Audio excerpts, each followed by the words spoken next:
Hello everyone, welcome to Monday night. I hope your Monday has gone well. Just bear with me while I invite Emma into the chat.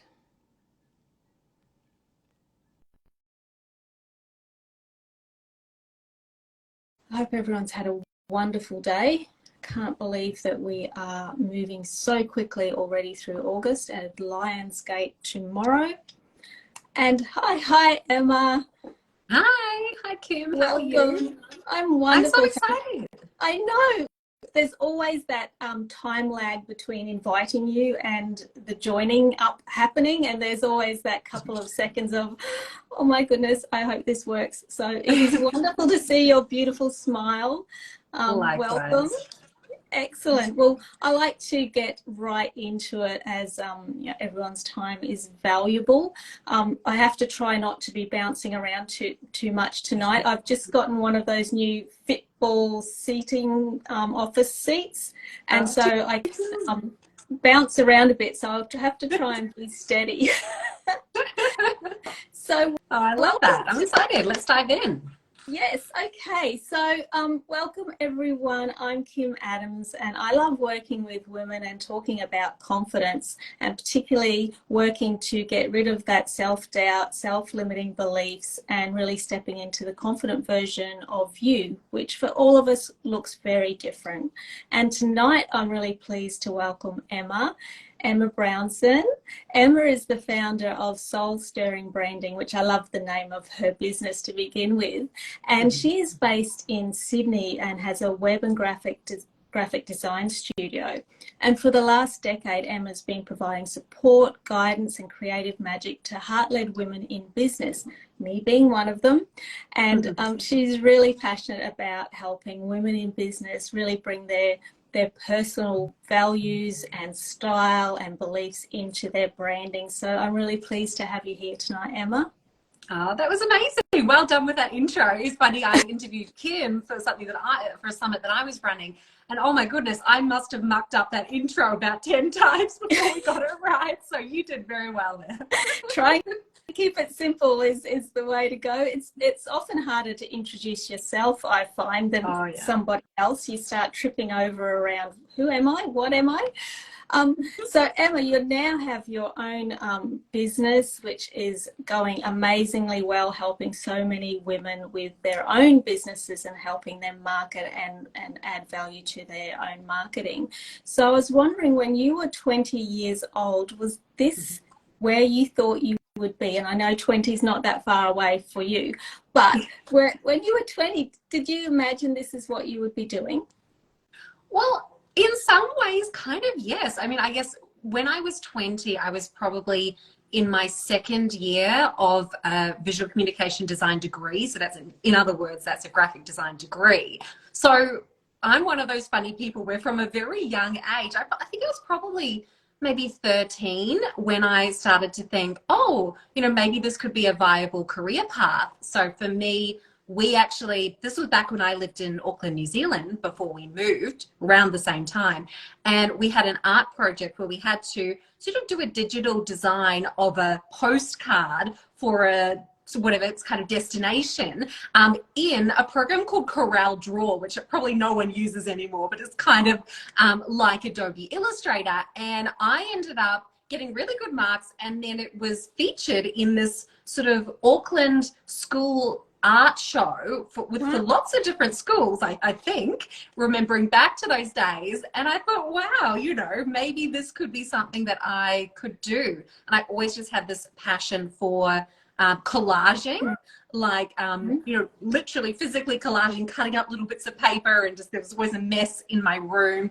So I think that from a young age, I was really passionate about what I'm doing now. But I would say that when I was 20, I wasn't really anticipating that I would run a business. First of all, I thought I would work for someone else. And I definitely didn't think that I would be doing some of the work that I'm sort of stepping into more so these days, which is, I guess, from early on in my career of freelancing, I was naturally attracted to working with women because women tend to have beautiful businesses that need beautiful design work, you know, like wellness businesses or creative businesses, things like that. So I was naturally drawn to working with these types of people. But what I didn't realize is that when you go through this journey of branding your business, as women where their business is really deeply connected to who they are, and it's sort of a reflection of that, and you're birthing this thing out into the world, then I think that you have to go through this personal growth, self-discovery journey, as you know, going through this process. And I didn't realize, I think, definitely when I was 20, that I would be sort of coaching women and supporting women through this process, and the courage that it takes to be yourself and to let go of these stories and these limiting beliefs that we tell ourselves about why we can't do certain things. So kind of long story short, definitely there's parts of what I do now that I thought I would be doing, but it hasn't taken that journey that I expected, I would say. Yes, and I can know from working with you, I sort of went into, I think, that course that I did with you thinking it would be about the colors and the style, and obviously in the words you used in marketing your course, I could see it was more than that, but still there was just that feeling that I just have to work out what I want things to look like. But it was a total journey of coaching through what does it mean to have a business? Why am I doing this? Why do those colors or those textures or words, why do they resonate with me? Do they actually represent me? So yes, you ended up you coach people as well as design for people. Yeah, and it's really meaningful. That's where I'm like, wow, I feel like I'm doing really important work in the world. Not that the design stuff isn't important, right? But yeah, it just feels like this journey that we as women, or anyone really in business that really cares about what they're putting out into the world and is creating this very personal brand for themselves, it really matters to us what we put out there. We don't want it to just be any old thing just to get something out. Like maybe that's good when you're first starting out, if that's the direction you want to go in. Of course, for someone like you had a bit of you were working on your brand for a while before we started the course, but it was very much kicking things off. So whether you're starting your business really from the beginning stages or you've been in business for years, I just think we are growing and evolving as people. And it's always like taking a moment to stop and pause and reflect on, where do I want to be taking this business? Where do I want to be going? What am I evolving into? What is this next chapter for me? Who do I want to become? Like these are the juicy questions that we sort of get to dive into, and it's exciting. Well, I'm curious now to turn the coaching around, the question around, I guess. What is your, or if you have any still, and I'm sure there probably are some still, because we all, as you said, are evolving, and every time we step to another level, there's always probably a little bit of fear involved. So what was or is your biggest fear, or your own sort of challenges, I guess, you're finding as you start to evolve in your business? Oh my gosh, there's so many, right? I mean, I don't think anyone can say that, oh yes, I've just got everything perfectly nailed down. No, I think that there's been a lot of things. So I guess one thing from that I've sort of gone through and past would be just this fear of putting myself out there and being seen. Like the idea of doing this, gosh, even a few years ago would have been absolutely terrifying. But now I'm like, you know what? What I realize is, like many things in life, the more you do it, the easier it gets. It's as simple as that. There's no trick. There's no magic formula to do. You've got to go through it. So by doing a million videos, suddenly it wasn't so scary anymore. So that was certainly one thing about, not just videos or photos, but just in general, like, do I feel comfortable putting myself out there to be judged, right, by the world? That's what we're doing in a way, if you think about it, when we're putting ourselves out there in public as a personal brand. So that was certainly one thing that I've gone through in my journey. And I think another thing would be just this fear of, am I good enough? I think that, it's this imposter syndrome that we think goes away. Like, you think that if you've been in business for 10 years, you'd be so confident and there wouldn't be anything that would hold you back. But I think it's always sort of there, the sense of, yes, I've had so many successful projects, so many happy clients, but what if it was all a fluke, right? Our mind plays funny tricks on us, I think. So Yeah, and I think that a lot of it is that perfectionist talking, going, oh gosh, you know, am I really enough? And so, yeah, so that would be another one where I'm just really working to let go of overworking, overgiving, and just realizing that, I guess just settling into a really nice confidence of, you know what, I am good enough, right? Yes, yes. But yeah, there'll always be those little wobbles along the way, which is natural no matter how long you've been in business, I think. I think so. And I think those sorts of fears, whether it's business or in your personal life, we all have them. And like you say, there is no shortcut around that to gain confidence other than to simply just do it. And I think Mm. that's where coming back to your values and your why helps you do those things. Because if it wasn't important to you to get on screen and to be seen and do videos, you probably would never have done it. But clearly you had a passion about helping women with their businesses. And so to do that, especially in this day and age, you have to get on screen. You have to show yourself in social media or on video or whatever medium that you use. So that was the impetus, I guess. It's like you have to do that if you want to get your message across. Yeah, absolutely. And I think that when you can turn the focus from, oh gosh, you know, it's all about me, to I'm actually doing this for a reason. And my reason is that I want to help whoever it is that, you know, you're here to help. And I want to, you know, teach them something or support them or empower them or whatever it is you're trying to do by being more visible, right? It's not just to be like, oh, look at me, you know.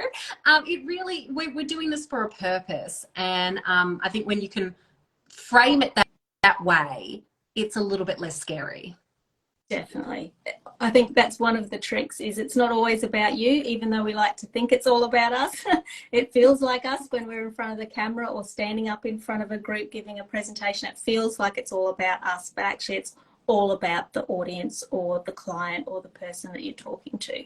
Yeah, So I was 100%. wondering, in terms of valuable experiences, one, and you've probably had many, and some valuable experiences we have in life are obviously positive and are wonderful, and sometimes they're the more difficult experiences in hindsight that have the value that really push us forward in life. So is there one thing that stands out for you that maybe changed your trajectory or helped you learn something that you really needed to learn in order to move forward with your business or with your personal life? Yeah, I guess what I would probably say is less businessy, this one, but it also intertwines the business, which might be quite predictable. But I would say that it was definitely having my kids, having my twins, that definitely has been the most challenging and I think, like in most things in life, right, the most challenging things are often really rewarding as well. So yeah, my twins are 3 years old now, and it, you know, so it hasn't ended. You know, the parenting journey will be, I guess, forever basically, Yeah. until the day I die, but hopefully. But what was I going to say? So yeah, that has been definitely something that changed the trajectory of my life. It was not something that I had initially planned, and then, oh my gosh, it's twins, you know.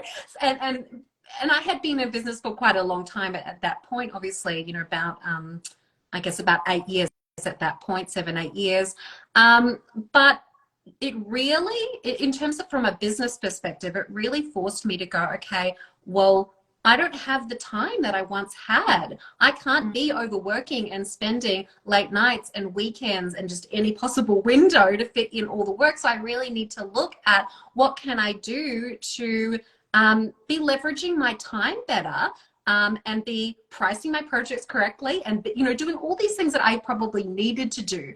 But it's very easy, I would say, that when you a single person, a young person without a lot of responsibility or bills to pay, it's very easy to, I don't know, go along on a path with your business where you just sort of taking it, I don't know, taking it a little bit less easy, not putting as many boundaries in place, or you know, be willing to just put in a crazy amount of hours. I couldn't do that anymore, Kim, when I had my boy. So it just really forced me to rethink a lot of things. But I actually think now, looking back, so they'll be 3 years old in September the 7th, which is about a month away.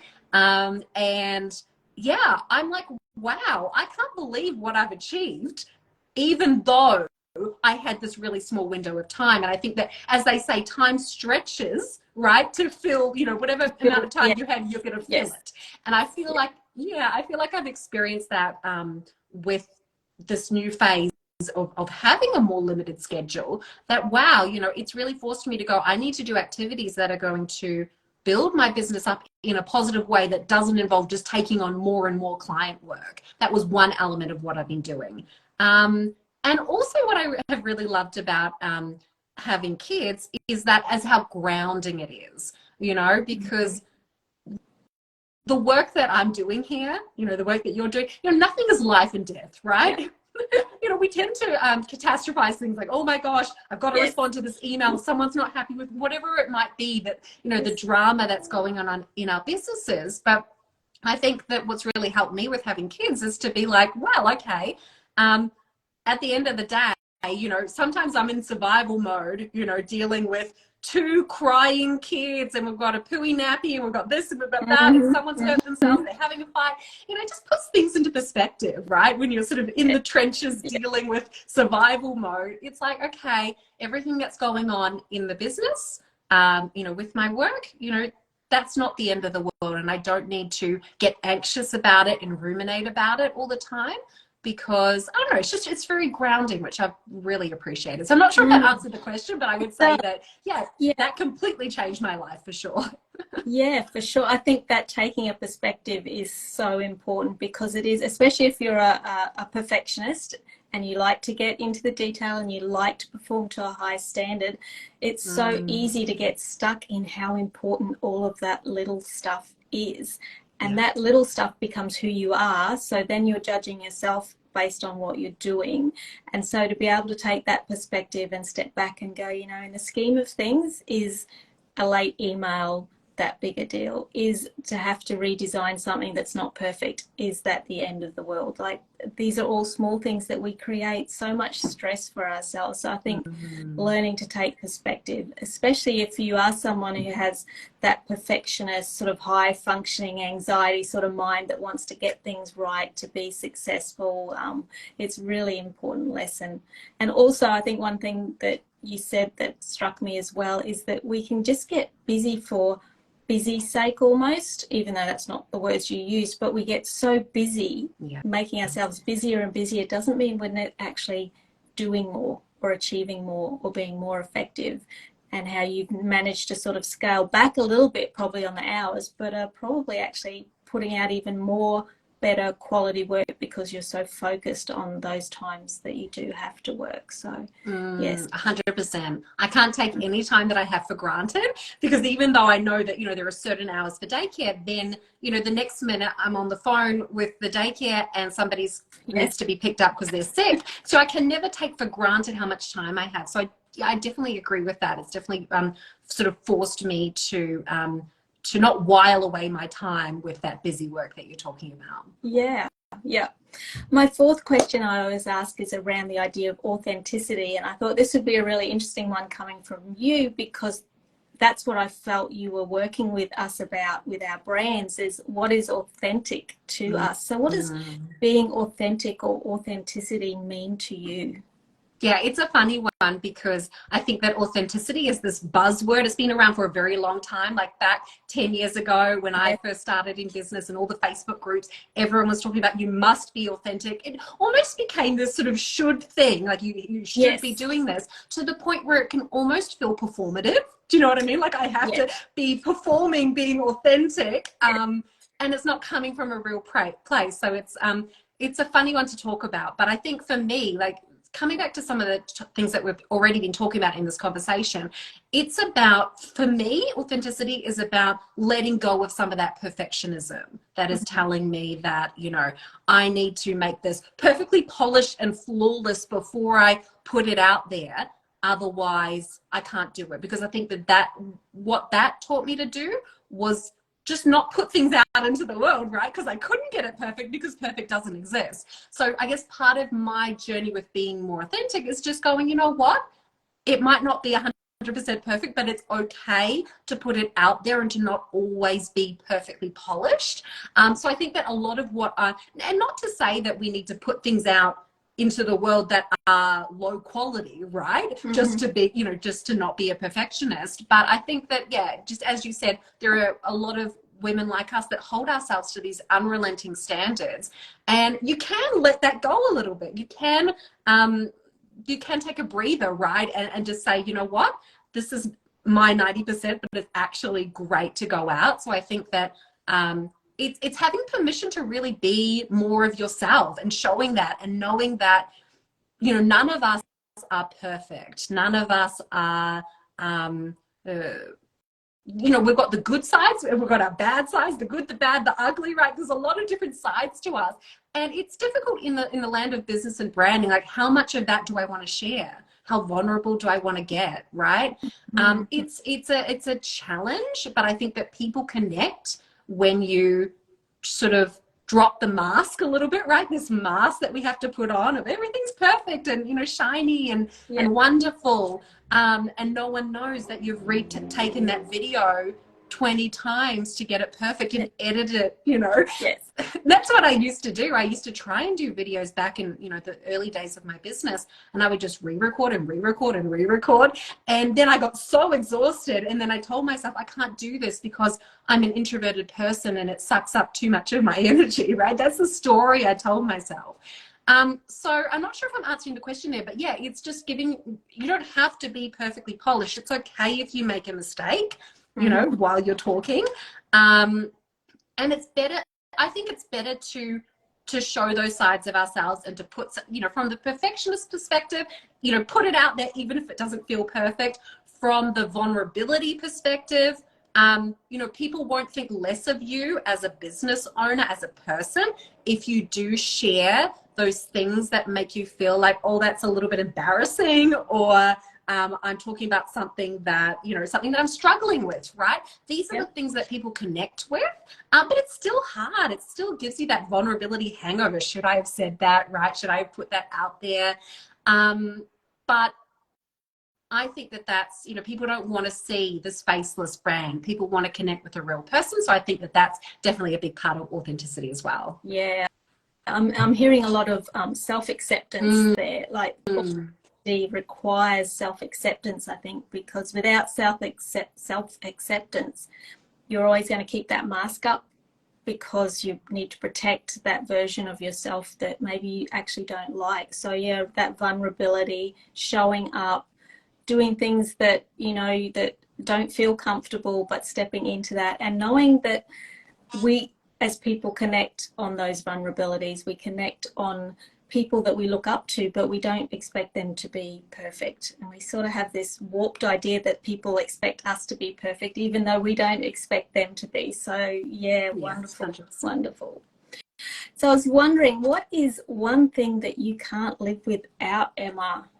Oh, it's such a hard question, isn't it? I mean, I you know, what I would probably say is obviously my family, but also some kind of creative practice is, I think, something that I don't want to live without, right? So I don't have a lot of time for that, I guess, these days, except I'm lucky enough that my work is so creative. So that's just a blessing that I get to do something that is a creative act within itself, and also something that I get paid to do, which is wonderful.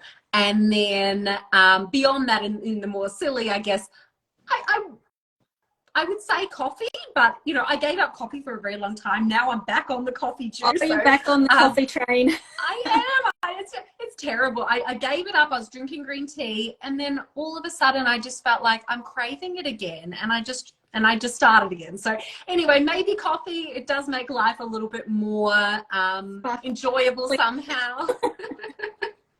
Yeah. Oh, I agree. I've just been preparing a new ebook for my followers that I want to share, and one of the things is around you know, caffeine and alcohol when you have anxiety and the impact on that. And I do think but at the same time, we need to have joy in our life, and if coffee or a glass of wine brings you joy, then we should enjoy that. And for me, it's not whether something's good or bad, because most things are neither good nor bad. It is what is the consequence. So if you can have a glass of wine and feel relaxed, wonderful. If you have a glass of wine and it makes you feel awful and you can't sleep and you feel terrible the next day, well, there's a choice that has to be made. So I think if coffee is rocking it for you right now, Emma, then you should enjoy your coffee.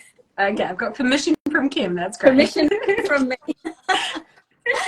Well, thank you, Emma. That's our 5 questions, and I really appreciated you sharing, particularly around those, limiting beliefs and being authentic and being willing to show up and work through, just showing ourselves as we are in order to be able to connect with people. And I think that's important as a business owner, if you're an entrepreneur, but even if you're working for other people and you're an employee, your personal brand is how you show up and connect with people. So I think 100%. That it plays either way. Yeah, absolutely. And I've worked with a lot of women now, and these days I get my clients to do this exercise where we do map out what are our limiting beliefs and how can we reframe them. And I've seen even people that you think are so successful that look, from the outside, everything seems perfect. And I have been surprised by how many of these stories that they hold to. So that's how I know for certain that, it's not just you, it's not just me, it's all of us that we have these things. And the more we talk about it, the more it's normalized, I think. Yeah, for sure. So if people want to find out a bit more about you, Emma, where can they find you? Sure. So my website is soulstirringbranding.com.au. I'm obviously on my Instagram. People can probably find me through this video. I'll link you on. Yep. Yeah, wonderful. And I've got a couple of great freebies on my website as well that people might want to check out about how to find the soul of your brand, which I think really works whether you are whether you do have a business or, like you said, if it's a corporate, if you're a corporate woman with a personal brand, you could still get a lot of benefit from that as well. So check it out. Thank you. Thanks, Emma. And I know you have to run off and look after those beautiful twin boys now who are probably waiting for you in the other room. Oh, no, they're not home yet. Okay. Well, thanks. Have a wonderful night. And for everyone here, thank you for coming and listening. And I will put up a replay of this and tag Emma. So if you want to follow her, please do. Wonderful. Well, thank you so much for having me, Kim. Bye, Emma. Have a great night.